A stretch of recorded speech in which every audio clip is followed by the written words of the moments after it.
Joga nidra yra atpalaiduojanti meditatyvi praktika. Praktika, kurios metu mes pasineriame į būseną, kuri yra labai panaši į miegą.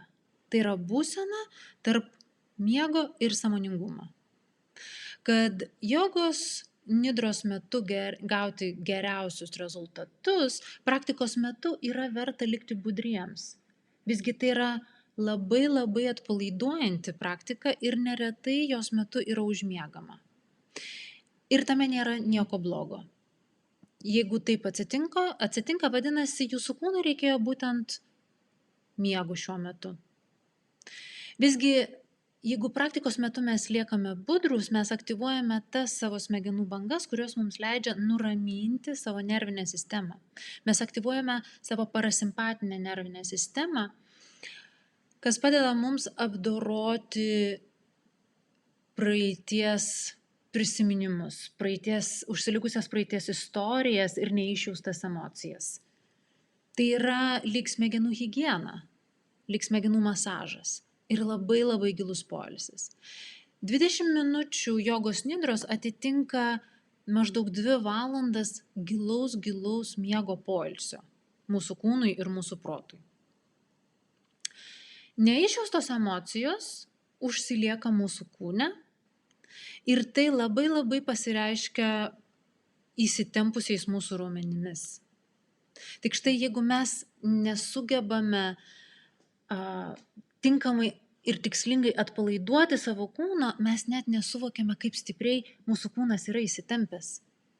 Taigi joga nidra padeda mums atsipalaiduoti taip, kaip mes atsipalaiduojame prieš pat miegą. Tik šios praktikos metu mes išliekame sąmoningi ir mes jaučiame tą atsipalaidavimą. Mes jaučiame savo kūną, mes jaučiame, kaip energija eina per jį ir mes sąmoningai tą energiją vedžiojame per savo kūną. Jeigu jūs, kaip ir aš, labai daug gyvenate savo galvoje, joga nidra yra nuostabi praktika, kuri gali padėti jums susidraugauti su savo kūnu, pajausti savo kūną. Gali pajausti, kurioj būtent vietoj jūsų kūnas yra labai įsitempęs ir sąmoningai atpalaiduoti tą įsitempimą. Joga nidra padeda įsijausti į save, atpalaiduoti ir savo kūną, ir savo sąmonę ir giliai pailsėti.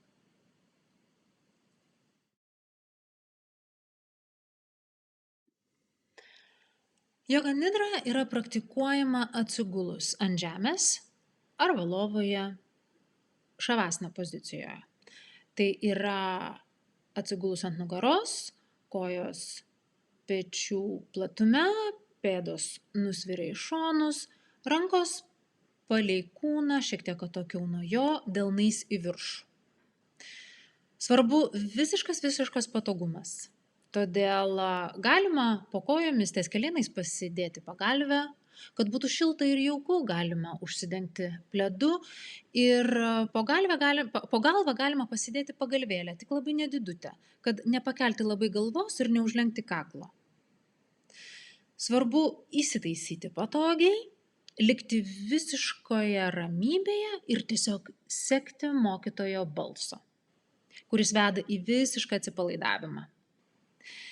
Ir tame giliame atsipalaidavime mes atveriame vartus į pasąmonės erdvę, iš kur galime ne tik paleisti užsilikusias emocijas ir atgyventas patirtis, bet taip pat galime įdiegti į save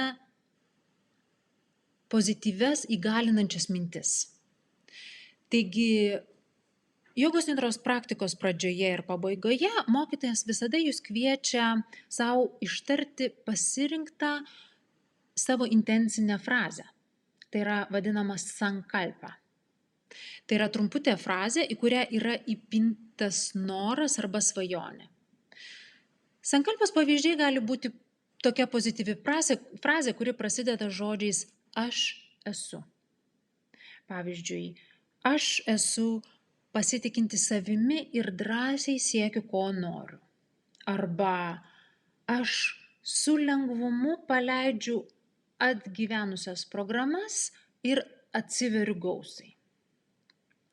Arba aš tiesiog ilsiuosi visų savo kūnu ir visų savo protu ir leidžiu sau gyti. Taigi, sankalpa yra pozityvi afirmacija, kurią mes įsodiname į savo pasąmonę. Tai yra labai individuali frazė, todėl pasirinkite ją savo asmeniškai, individualiai pagal save, pagal savo išgyvenimus, pagal savo norus. Ir verta kaskart kiekvienos jogos nidros praktikos metu naudoti tą pačią frazę, bent jau kurį laiką. Kartoti savo tą patį bent jau kurį laiką, kol ta mintis įsirašys į jūs.